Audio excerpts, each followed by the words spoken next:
আমরা তিন ভাই তিন ভাগে কোরবানি দেই। এক ভাইয়ের অবস্থা ভালো, তাই সে বেশিরভাগ টাকা দেয়, আর আমরা অল্প কিছু পরিমাণ শরিক হই। তাহলে কি আমাদের কোরবানি আদায় হবে কিনা? এটা একটা গুরুত্বপূর্ণ প্রশ্ন।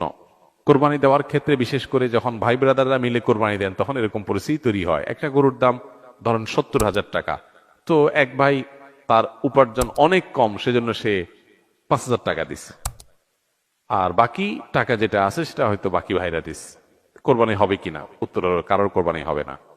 কোরবানিতে যে কোনো একটা পূর্ণ অংশ নিতে হবে। 7 ভাগের একটা পরিপূর্ণ অংশ, 7 ভাগের 1 ভাগ, 7 ভাগের 2 ভাগ, 3 ভাগ, 4 ভাগ, সর্বনিম্ন 1 ভাগ নিতে হবে। ভগ্নাংশ নেওয়া যাবে না, অর্থাৎ 1 ভাগেরও অর্ধেক নেওয়া যাবে না। 2 ভাই মিলে 1 ভাগ নিছে, হবে না। তখন সেটা গোস্ত খাওয়া হবে। পশু জবাই হয়ে গেছে সহি পদ্ধতিতে, গোস্ত খাওয়া হবে, কিন্তু কোরবানি হবে না। কোরবানি বিশুদ্ধ হইতে হলে প্রত্যেককে পূর্ণাঙ্গ একটা ভাগ নিতে হবে। হ্যাঁ, এখন এমন হতে পারে যে এক ভাইকে আল্লাহ আর্থিক সচ্ছলতা দিয়েছেন, বাকিদেরকে দেন নাই, তো কি হবে? তখন সচ্ছল যিনি, তিনি তার পক্ষ থেকে কোরবানি দিয়ে বাকি সবাইকে, সবার পক্ষ থেকে দিবেন, যে ঠিক আছে তোমার পক্ষ থেকে একটা শেয়ার, তুমি টাকা দিলা না, আমি তোমারটা দিয়ে দিলাম, এটা হতে পারে। অথবা আরেকটা হতে পারে যে ঠিক আছে, তুমি অল্প টাকা কামাই করছো, মাত্র 5,000 টাকা আছে, তুমি টাকা না দিলে তোমার কাছে ভালো লাগতেছে না, তুমি টাকা দিলে তোমার কাছে খুশি হবে, তো সেক্ষেত্রে 5,000 টাকা তুমি আমাকে দিয়ে দাও।